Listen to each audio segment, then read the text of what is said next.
Hi, Honest Discussioner here.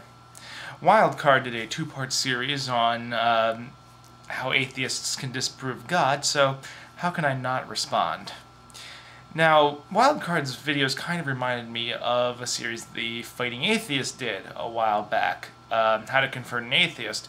Of course, slightly different. So basically, Wildcard is trying to tell everyone, and in his usual respectful tone, that you can disprove God through logical contradictions, and this whole thing of, it's up to the theist to prove God is, I think he uses the words lazy and maybe a tad dishonest. Now, to make it clear, I don't think he was applying that to everyone. Just people that sit back and say, I don't have to prove God or disprove God, you have to prove him, and don't seek to show any reason why they don't believe. Now, here's where I'm going to take a little bit of issue with what you're saying here, Wildcard, because it seems to me what you're saying really only should apply to the strong atheist, in which there's really not too many people out here. I mean, you show a video clip from Dawkins later on, in which he, it shows he's not a true strong atheist. And a strong atheist, of course, is someone who says there is no God. Your reasoning with saying that even Dawkins, his definition of God, or his definition of his atheism, is still a bit lazy, I don't really find completely follows, because while there are certain things that we can and we do disprove, and Dawkins does as well, I think, relatively ineffectively, we do attempt to show logical contradictions or reasons why believing in a specific God is wrong. When you're going to talk about disproving God as a whole, though, that is, I still think, pretty much impossible. I don't think there is a logical contradiction in a term as vague as God, especially when we're talking about something that could possibly exist outside of everything that we know. I don't think you can show a logical contradiction to something that is so ill-defined, which is why I'm really an agnostic.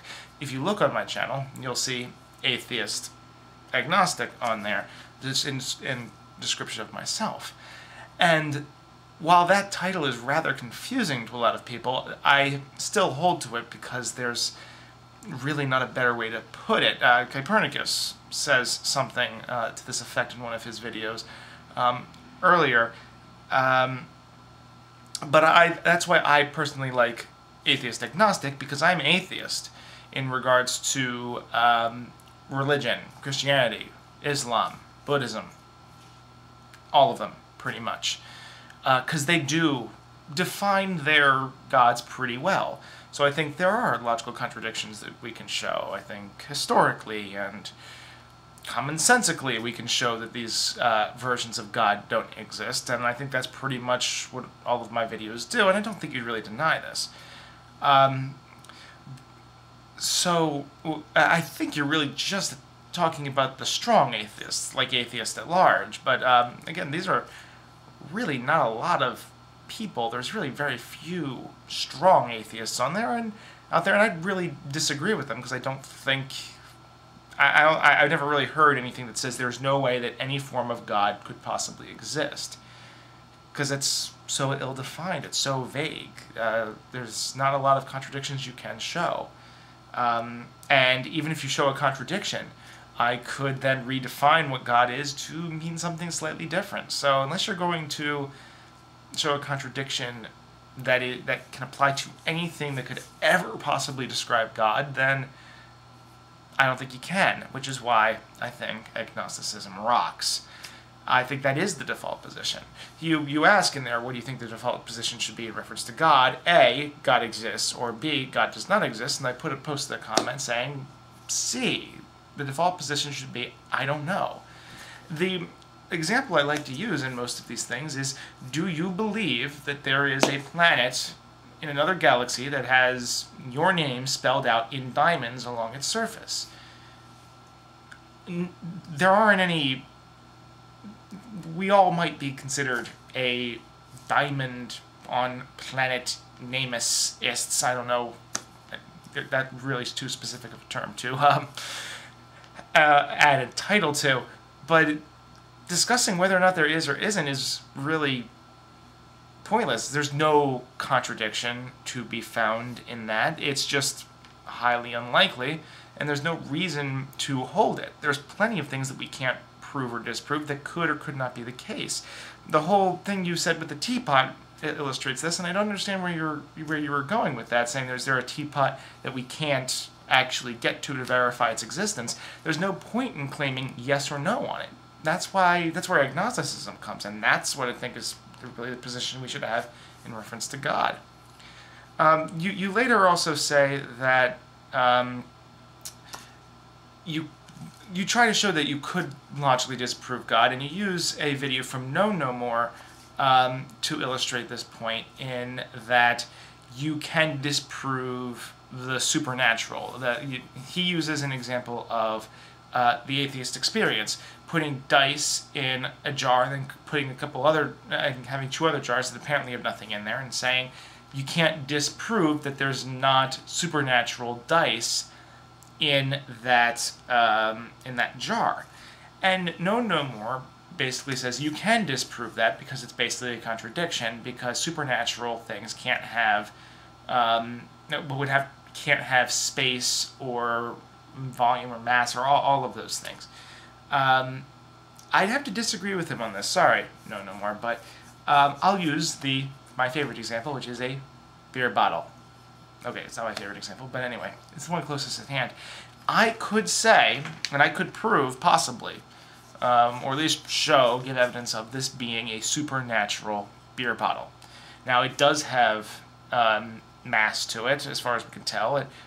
We can touch it, we could weigh it, and that sort of thing. Sort of. Let's take away the weighing thing, because I'm going to use a different, because my example really wouldn't apply to that. But there are things that we can do. We could hit stuff with it and see its effect. But what if this beer bottle was not affected by gravity, and there was literally no natural explanation to account for that? What if I were to let go of this, and it would just stay there, as though no gravity in the entire universe affected it, and there was no natural explanation for that? This would be a supernatural beer bottle, in my opinion. If I'm wrong about this, please let me know. Of course, it's actually a natural beer bottle, but my point is that I don't think you can state something that's supernatural has to be that can't have anything to do with the natural. Only that something that's purely supernatural, 100%, and has no natural properties then. But I think you could have dice that it's possible that are maybe material, but are untouchable, feelable, or any of those things. How? I don't know. I just don't think it's necessarily a contradiction. And lastly, I think even using that example is a bit of a contradiction to what you said earlier in your God and Cosmology videos, because you tried to show that it's possible God could be omnipresent, because electrons can be in 2 places at once. But here's the thing: if God, you're kind of trying to say that God is everywhere, but according to No More's example, God could not exist inside a jar, and a jar is somewhere, because God can't have space and all of that. So if you think that God's omnipresent, then you can't use No More's example of something that's supernatural not being able to exist in a jar, unless there's something I'm missing there. So that's my response to Wildcard. Have a nice day. Honest Discussioner, out.